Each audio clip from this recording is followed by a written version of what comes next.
Greetings to the viewers of Mashriq Digital. Assalamu alaikum. I am Mehtab Jabin welcoming all of you to the Success Stories. ये वो segment है जहां हम आपको मिलवाते हैं उन तमाम शख्सियतों से जो अपनी मेहनत, हुनर और जज्बे के ज़रिए पूरी जहां में कई मकामें हासिल की है। फैशन आज के दिन का बहुत अहम हिस्सा, आज के दौर का एक बहुत ही अहम हिस्सा। ये वो हिस्सा है जो हमारे बगैर कुछ कहे ही हमारे पर्सनालिटी के बारे में काफ़ी कुछ कह जाता है। आज हमारे जो साथ जो गेस्ट है वो काफ़ी स्पेशल है क्योंकि वो इसी फैशन को और बहुत ज़्यादा बेहतरीन और खूबसूरत बनाते हैं। Yes, we are talking about Indranil Mukherjee, a very renowned fashion expert, जिनके लिए फैशन सिर्फ ड्रेस तक ही नहीं बल्कि आइडेंटिटी भी है। मिलान के प्रेस्टिजियस इंस्टीट्यूट ऑफ मारांगोनी से एजुकेशन कंप्लीट करने तक और यहाँ इंडियन फैशन इंडस्ट्री में अपना एक अहम जगह बनाना, उनकी स्टोरी काफ़ी इंस्पायरिंग रही है। He is bold, he is vocal, he is a visionary. A very warm welcome to the show. Thank you so much for having me over here. The pleasure is all ours.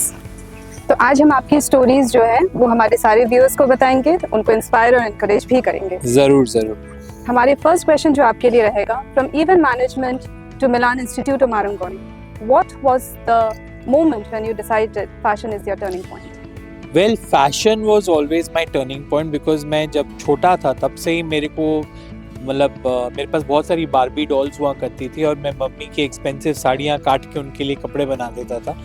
अपने आप कुछ ना कुछ करता रहता था। तो fashion का कीड़ा मेरे में अंदर बचपन से ही था। बट जब 2001 और 2 में when I was doing my college, मेरा शुरू होने वाला था, मुझे यहाँ के बहुत ही बेहतरीन एक कॉलेज में, फैशन कॉलेज में दाखिला मिल गया था।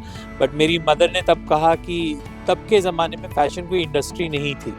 तो मेरी मॉम ने कहा तुम्हें अगर इतना ही खर्चा करना है मैं तुम्हारे नाम पे एफडी कर देती हूँ। उन्होंने ऐसे समझाया कि ये करियर उतना सही नहीं है, क्योंकि उन्होंने कुछ लोगों से मिला है जो उनके यहाँ काम करते थे, जो फैशन पढ़ाई कर चुके थे, क्योंकि जैसे मैं कह रहा था तब इंडस्ट्री तैयार नहीं हुई थी।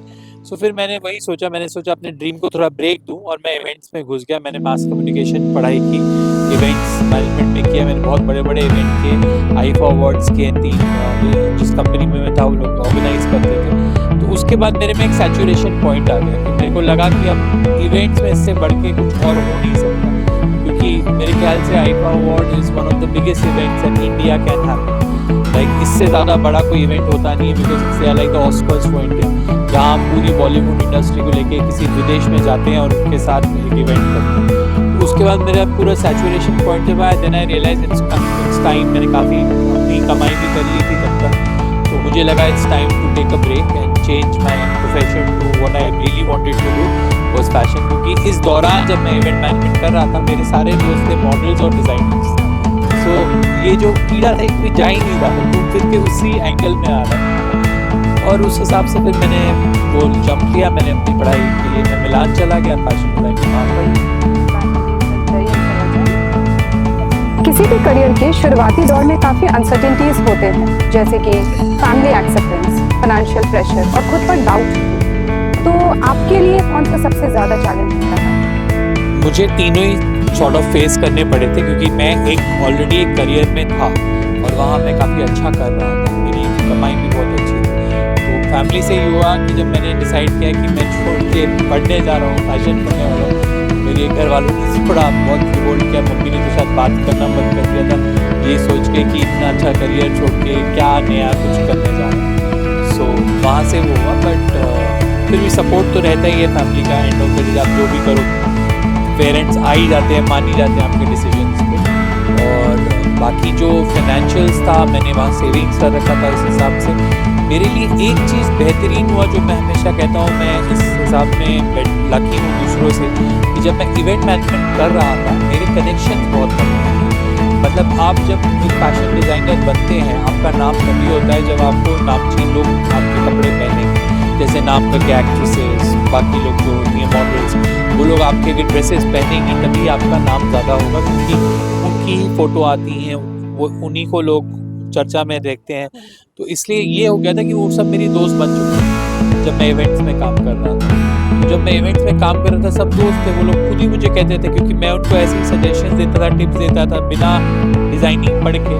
तो वो जब मैं एक्चुअली करने का मैंने ठाना, तो सब लोग वेट कर रहे थे कि कब मैं शुरू करूँगा, और उन्होंने मेरे डिज़ाइंस पहनेंगे। तो ये एक चीज़ मैं हमेशा मानता हूँ कि मुझे मेरे दोस्तों का बहुत प्यार मिलता है और उन्होंने हमेशा मुझे हर किस्म के काम में सपोर्ट किया। सो इसलिए मेरा जो नाम है, जो मेरा जो कहते हैं ना, डिज़ाइनिंग आप स्टार्ट करते हो तो आपको एक कभी 5-6 साल लग जाते हैं अपना नाम करने के लिए, वो मुझे शायद 1-1.5 साल में ही मिल गया, क्योंकि मेरे कनेक्शंस पहले ही बने हुए थे, मुझे नए से बनाने नहीं पड़े। सो इस हिसाब से मैं मानता हूँ कि मेरी जो इवेंट की लाइफ थी वो मतलब वेस्ट नहीं गई, वो काम में ही आ गई। Helpful actually in this field that you're living. Fashion being a very relative field, जहाँ पे difference of opinion of people आते हैं, तो वहाँ पे were you ever judged? Yes, very much. मैंने आप बाय पैशन आप किसी भी फील्ड में ले लीजिए, जजमेंट तो रहता ही है। एक कहावत है ना, कुछ तो लोग कहेंगे, लोगों का काम है कहना। सो ऑब्वियसली जब मैंने शुरुआत की थी, जजमेंट थी, काफ़ी लोगों ने कुछ मुझे रियलिटी भी दिखी, क्योंकि पहले मेरे पास एक अम्ब्रेला था, एक बड़ी कंपनी का, जहाँ मैं इवेंट्स में काम करता था। तो जो कुछ मेरे आसपास लोग ज़्यादा कहते हैं ना, बहुत ज़्यादा दोस्ती दिखाते थे, वो लोग गायब हो गए अचानक से, क्योंकि वो अम्ब्रेला हट गया। तो और जजमेंट से होता ही है, लोग सोचते हैं कि क्या कर लेगा, कितना होगा। तो पर जैसे मैंने कहा, कुछ अगर ख़राब भी थे, कुछ ज़्यादा अच्छे लोग भी मिले जिन्होंने मतलब हमेशा साथ दिया आगे बढ़ने के लिए। So it was a mix thing, मतलब ऐसा नहीं, अकेले नहीं करूँगा कि सिर्फ जजमेंट ही मिली, मतलब काफ़ी इंकरेजमेंट भी मिली। तो जब आपको जजमेंट मिलता था लोगों से, क्योंकि कई दफ़ा यूँ होता है कि आप एक अरसे से किसी के साथ ज़िंदगी गुजार रहे हैं और सडनली वो चेंजेस, डिस्करेजमेंट, जजमेंट, तो उसको आपने कैसे कोप अप किया? I think the best way is you need to let it go, take it as part of, मतलब मैं तो हमेशा देखता हूँ कि आई बिलीव कि लाइफ में जो भी आपके साथ मिलता है और फिर आपका साथ छोड़ देता है, उनका शायद साथ उसी वक्त के लिए ही था। तो I take it very positively कि मैंने जितना भी अच्छा टाइम बिताया, मैं उसके बारे में सोचता हूँ और मैं भूल जाता हूँ उनके बारे में, फिर वो मेरे लाइफ में एग्जिस्ट नहीं करते। मैं बस उनको याद रखता हूँ एक याद की तरह, और मैं आगे का सोचता हूँ कि क्यों क्या किया, क्यों चले गए, वो पोर्शन में हटा ही देता हूँ। वही अब मैं आपको ये पूछना चाहती हूँ, हमारे स्पेशली व्यूअर्स के लिए एक चीज़, क्योंकि कई दफ़ा यूँ होता है कि आप इसको कहते हैं लेट गो, बट बहुत लोग होते हैं जो लेट गो नहीं कर पाते, उनको हॉन्ट करती है ये सारी चीज़ें, तो उनके लिए आप क्या कहना चाहेंगे, मतलब कैसे कोप अप करें सिचुएशंस? मैं यही बोल सकता हूँ आप लोगों को, क्योंकि क्या होता है, हम लोग जितना सोचते हैं ना इसके बारे में, वो हम लोगों को ज़्यादा इफेक्ट करता है। क्योंकि जो आपके साथ बुरा करके चला गया, उसको कोई फर्क नहीं पड़ रहा, वो तो चल के चला गया। आप सोच रहे हो कि आपने इतना अच्छा किया था, इतना कुछ किया, फिर भी वो कैसा क्यों निकला। तो इस बारे में इतना सोच के आप अपने आप ही को परेशान कर रहे हो ना, तो इसलिए ज़्यादा सोचो मत, उसके बारे में भूल जाओ, आगे बढ़ो। मैं तो यही करता हूँ, मैं आई स्वेयर मैं हमेशा इसलिए हंसमुख रहता हूँ, खुश रहता हूँ, क्योंकि मैं सोचता ही नहीं। किसी ने अगर मेरे साथ खराब भी किया, मैं उनको माफ़ करके आगे बढ़ जाता हूँ, क्योंकि मैं मानता हूँ ऊपर एक है जो सब हिसाब किताब रखता है। आज नहीं तो कल नहीं तो शायद मेरे मरने के बाद भी कुछ ना कुछ उनको ज़रूर वापस मिलेगा, क्योंकि मैं जानता हूँ मैं किसी का खराब नहीं करता, मैं किसी का बुरा नहीं चाहता। तो अगर मेरे साथ किसी ने बुरा किया है, वो ऊपर वाला देखेगा, मेरे को देखने की ज़रूरत नहीं। Thank you. तो मिलान से आपने जब अपना एजुकेशन पूरा किया और फिर वापस इंडिया में लौटने का जो फैसला था, वो इन इटसेल्फ एक रिस्की डिसीजन था, बिकॉज यहाँ पर एक स्टीरियोटाइप है जो अभी भी काम करता है कि fashion from outside the borders, जो यहाँ पे इतना ज़्यादा कॉमन अभी भी नहीं। तो उस वक्त आपने अपने मतलब कॉन्फिडेंस को किस तरह से बूस्ट अप किया? देखिए, मिलान से मैं वापस आए, काफ़ी मतलब सिली रीज़न है, बट मैं सच बोलना चाहता हूँ सारे व्यूअर्स के साथ कि जब मैं गया था, मैं अपने घर वालों को बोल के गया था मैं कभी भी वापस नहीं आऊँगा, मैं वहीं बस जाऊँगा। और मुझे बहुत अच्छे ऑफर्स भी मिले थे बड़ी बड़ी फैशन कंपनी से, मुझे कोर्स करने के बाद मेरे को अच्छी नौकरी भी मिली। पर वहाँ जब मैं रहा, मुझे रियलाइज़ हुआ कि वहाँ सब कुछ खुद करना पड़ता है। चाहे आपको अपना बिस्तर खुद बनाना है, आपको अपना झाड़ू पोछा खुद करना है, आपको बर्तन खुद धोने, ये सब कर करके मैंने रियलाइज़ किया कि मैं यहाँ नहीं रह सकता। क्योंकि थोड़ा मैं बिगड़ा हुआ हूँ, मतलब कहते हैं ना, थोड़ा स्पॉइल्ड किड हूँ। मेरे लिए हमेशा किसी ने कुछ करके दिया, तो मेरी बस की बात नहीं थी सब कुछ खुद करने के लिए। तो ये मैंने डिसीजन लिया वहाँ, जैसे ही कोर्स खत्म किया, मैंने अपने घर में फ़ोन किया कि मैं वापस आ रहा हूँ। मेरी मम्मी कहती क्या हुआ, तू तो बोल रहा था कभी आएगा नहीं। मैं कहा नहीं, मैं आ रहा हूँ वापस।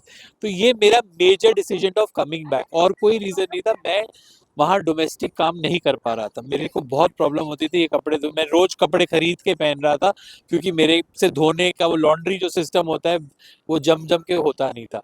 सो I am Okay. Being honest here, you can judge me for whatever, but this is it. I came back, but then yeah, the break that happened because I was working with Western wear. मेरा whole USP था कि I will do western wear. My competition was, because अगर आप India में देखेंगे आपके बहुत सारे कुछ डिजाइनर्स हैं जो इंडियन ट्रेडिशनल वेयर बनाते हैं, तो वो मुझे करना ही नहीं था। मेरा टारगेट ऑडियंस था women who wear western clothes. In fact मेरा जो ब्लाउजेस का भी जो हुआ वो भी सब वेस्टर्न ब्लाउजेस थे, which had a twist of crop tops and you know that जो अब बहुत हो रहा है, तब के जमाने में उतना नहीं हो रहा था, बट मैं मिलान से यही सीख के आया था, you know how to make those crop tops look like blouses. So वो मेरा एक यूएसपी बन गया, जो मेरे पास मेरे जो क्लाइंटेल थे वो सब वही लेने आते थे, वेस्टर्न आउटफिट्स। तो तब उतने वेस्टर्न आउटफिट वाले डिजाइनर्स यहाँ नहीं थे जब मैंने शुरू की थी 2012-13 में। Fashion is it limited to just body type और क्लास, आपका ये मानना है? तो ये जो आपकी थॉट आई है, तो इसके पीछे आपका कोई पर्सनल स्ट्रगल रहा है या इन जनरल आपको ये थॉट आया? सो मैं आपको यही बता सकता हूँ कि जो फैशन फॉर मी था, I believe that sexy is not a shape. ये एक हो गया था कि आपके जो मैगजीन्स और हर जगह आप देखते हैं एक बॉडी टाइप को दिखाया जाता है कि जिसको बोला जाता है यही खूबसूरत है। अब मेरे हिसाब से खूबसूरती इंसान में, किसी भी इंसान में हो सकती है। Who are we to decide and label कि ये खूबसूरत है और ये खूबसूरत नहीं है? फॉर मी खूबसूरत है कॉन्फिडेंस। अगर आप एक कॉन्फिडेंट इंसान हैं, आपकी खूबसूरती ऐसे ही दिखेगी। कोई shape, size, age, look doesn't make you beautiful. It's about your confidence and your personality that makes you beautiful. ये कॉन्सेप्ट लेके I started making outfits and I started, मतलब काफी लोग कहते थे when they used to wear my outfits they get a more confidence like me. They used to say a little bit of you is in your outfit, which I used to feel good कि हाँ मतलब मेरा outfit पहन के somebody is feeling more confident, more bold, more you know out there.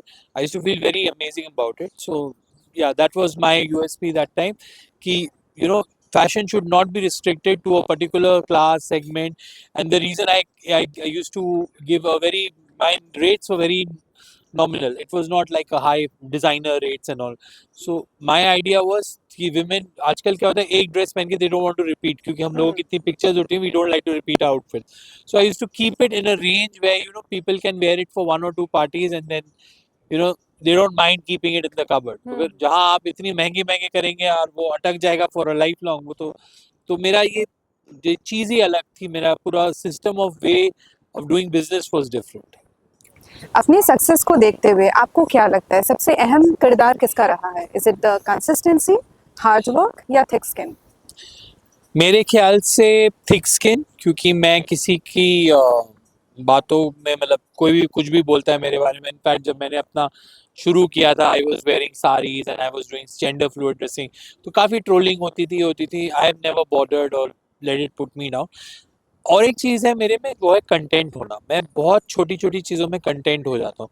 मुझे अपनी success को validate नहीं करना दुनिया से। मेरा मेरा सक्सेस मेरे लिए अपना, मतलब if I feel good about it, I think I have done a good job and I'm happy with it. So it's like that I can afford a Mercedes, but I don't want a Mercedes. For me, a car is एक जगह से दूसरे जगह का जाने का जरिया। अब वो दिखाना कि ये महंगी गाड़ी है, 10 लोगों को दिखाना कि आप यूज कर सकते हो, उस टाइप का मेरा नेचर कभी था भी नहीं और होगा भी नहीं। So I like to live very basic and I am very happy with the small things and small things of life. So मेरे लिए I think thick skin and being content, ये दो मेरा सक्सेस का, it's behind my success. Viewers, you can note that down. आज के new generation में जो फैशन डिजाइनर्स बनना चाहते हैं या फिर क्रिएटिव फील्ड में आना चाहते हैं, लेकिन वो आ नहीं पा रहे इस डर से कि लोग क्या कहेंगे, वो फियरलेस होने में डरते हैं, तो उनके लिए आपका क्या मैसेज रहेगा? Well, I'll just tell all of them that people need to be themselves. Be yourself. That is the main thing that I tell everybody whom I do a lot of grooming work also. मैं हर एक student को भी ये बोलता हूँ, be yourself, because if you are yourself, nobody can change that for you. And आप किसी को कॉपी करोगे या किसी की तरह होने की कोशिश करोगे, आप देखोगे आप वो उसको आपको उतनी सक्सेस नहीं मिल पाएगी। पर अगर आप ओरिजिनल रहोगे, जो आप हो, सो आप देखोगे आप आगे बढ़ोगे लाइफ में. So I think just be yourself and you will, sky is the limit and you can achieve anything. Okay, thank you. सिर्फ कपड़ों में अच्छी डिज़ाइंस तराशना ही नहीं, बल्कि अपनी हकीकत को दिल से कबूल करना ही सही मायनों में कामयाबी है। यही है आज के हमारे गेस्ट इंद्रनील मुखर्जी की कहानी का आधार। Indranil Mukherjee, thank you very much for being here with us, sharing your story with our viewers. Thank you from the entire team of Akbar-e-Mashriq. Thank you so much to Akbar-e-Mashriq for giving me this opportunity to share my story. The pleasure is all ours. कुछ तो लोग कहेंगे उनका काम ही है जज करना, but your authenticity is your greatest strength. Do not let the spark within you fade away just because of the fear of what people say. जल्द ही मिलेंगे एक और नई कहानी के साथ, एक और नई इंस्पिरेशन के साथ, जिसे देखने के लिए लाइक और सब्सक्राइब ज़रूर करें। Until then, keep dreaming. Take care. खुदा हाफिज़।